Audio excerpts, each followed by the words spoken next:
We've got Lee Munson, Chief Investment Officer at Portfolio Asset Management. We have Harry Rady, CEO of Rady Asset Management, and CNBC contributor Don Luskin, Chief Investment Officer at Trend Macro.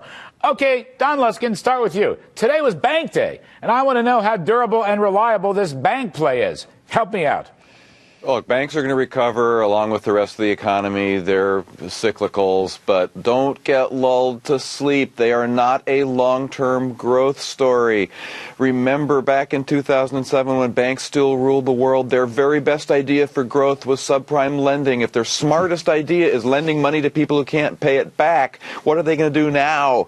Don't do it. Go somewhere else. Buy oil or something. All right, oil or something. We're going to get to oil or something in a minute. Harry Rady, let me go to you. And mind you, Harry, I'm looking for glitches. There's a lot of stock market euphoria. And while I myself am optimistic about the economy, it's times like these that make you a little bit anxious. What about banks? Jamie Dimon's going to pay a dividend. And I guess Portugal survived its bond offering, which somehow helps the banking sector. What do you think? Will banks continue to lead the way? Should everybody flock to banks? You know, we're in a fortunate position. We're contrarian long-short managers.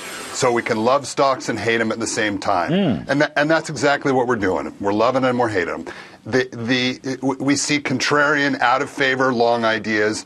But with the market having run so much, there are a number of stocks and sectors that are priced for perfection. So I think now is the time to be cautiously optimistic.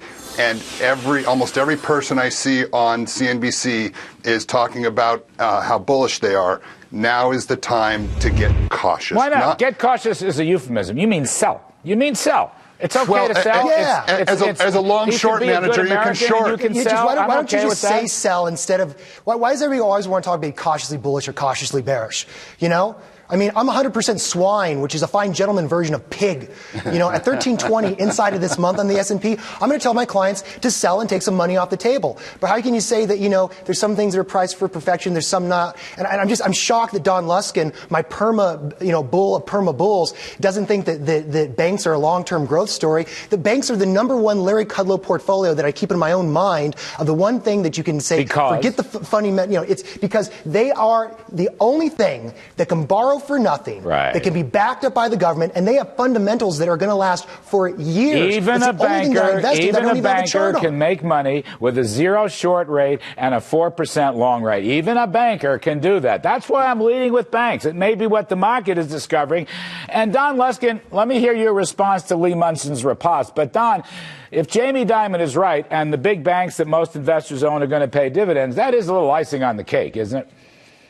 Yeah, sure. But look, let's not mistake a cash cow for a growth story. You know, there's just a huge difference. It's one thing to have a piggy bank that you can shake and have a couple pennies fall out. But these companies at this point aren't going to change the world. Harry Rady.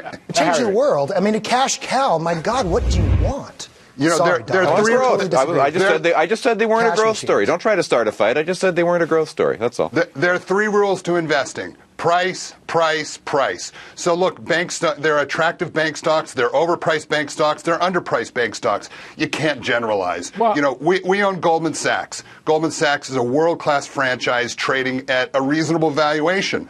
There are other stocks, bank stocks and otherwise, that aren't. So you've got to be specific. You know, as a bottom-up stock picker, you can't generalize. Lee Munson, I want to go back to price, because price of energy is rising substantially. The price of industrial materials, the price of agriculture, the price of cotton.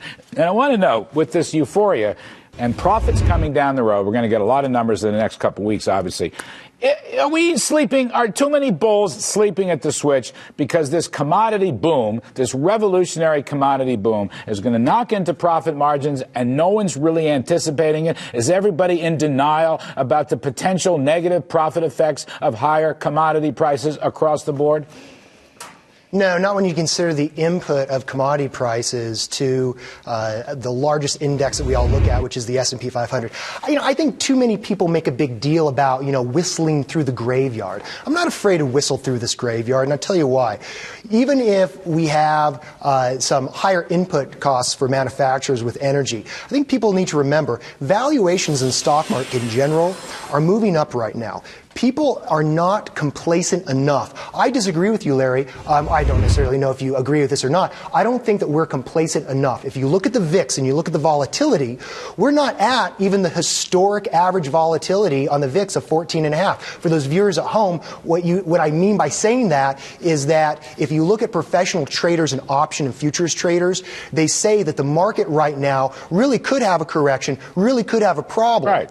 And so until they get complacent, like we saw in April, where there was no volatility and statistically the stock market was priced as if nothing could happen, I'm not worried. So as long as there's enough fear, as long as we keep talking about the European situation, as long as we keep being worried about Portugal, even though today they sold some debt, I think that it will make the market melt up. And I think that's what it has to do with price. I agree with Harry because price is all I trade. All right, there are ways to deal with the rising commodity prices and take advantage of it. It's not just input costs rising; it's investor expectations and comps. The earnings cycle is coming around the clock to where they're going to have tough comps at the same time that they're having rising input costs. Let me go back to my pal Don Luskin. I want him to weigh in equally on this. Don, what about $100 oil? What about $3.50 to $4 gasoline? At a very minimum, it would seem to me, those possibilities are bad for consumers. It's a tax on the economy, and maybe it's just time to get out of retailers and so-called consumer discretionaries, which were at the bottom of the list today. Your thoughts on that? Well, all else equal, it would be great if a genie could come out of a lamp and make it free to drive your car to Walmart. That would be great. But look, let's be realistic. The reason oil's back to 90 and the reason gas is in the 3s again is because there's been such a renaissance in income and wealth in this country. People are able to drive again. They're able to afford this, so they've moved the price up. We could have the oil price back to 30 if that's what you want. That's where it was in January 2009. You want to go back to that world when everyone was saying we were in another Great Depression? That's oil at 30. Oil at 90 is a thing to be celebrated. It's because we're rich again. It's great. Say thank you, God. No, I like the American Buy the Renaissance. shippers. But on the other hand, that's a good point. You've been saying buy the chip stocks. Buy the shippers. They're not really affected by this commodity thing very much, are they? Is that what you're saying, Harry? Well, I was saying two things. One is the shippers. You can buy the shippers. I thought you said the chippers. No, we're also long some of the cheap It's tech like the chipper stocks. chicken. We're long Microsoft, Adobe, Seagate, RIM, Google, the cheap, out-of-favor tech stocks, not these crazy 100-time earnings, rip your face off, go into the sky tech stocks. We want out-of-favor, reasonable valuation tech stocks. Yep. Okay, you know what? All that stuff is going to get you is very mediocre returns because when you're in a bull market, that's what people want. When we have energy prices up, and Larry has a good point, yeah, it's going to have some problems with comps, but in a valuation rising market, I don't see, Don, I'm picking a fight with you. I don't see how you can say, buy this cheap stuff. You know what? If we have momentum in this market, people are going to want the things that have momentum. And not everything out there with momentum has 100 PE, but if you want to stick your money in something like Microsoft, all you're going to get is a subpar dividend, if any, and you're not going to get any growth this year. Don Luskin, I don't really see where we're going to get growth in general. I'll give you the last word, Don. We're in a slow motion melt up. Stocks are going to be up about 25% in calendar 2011. Don't miss it, guys. Just put your money on this one. All right, the American Renaissance. The American Renaissance from Don Luskin is a great way to end. Gentlemen, thank you. Lee Munson, Harry Rady, and Don Thanks, Larry. Renaissance Luskin.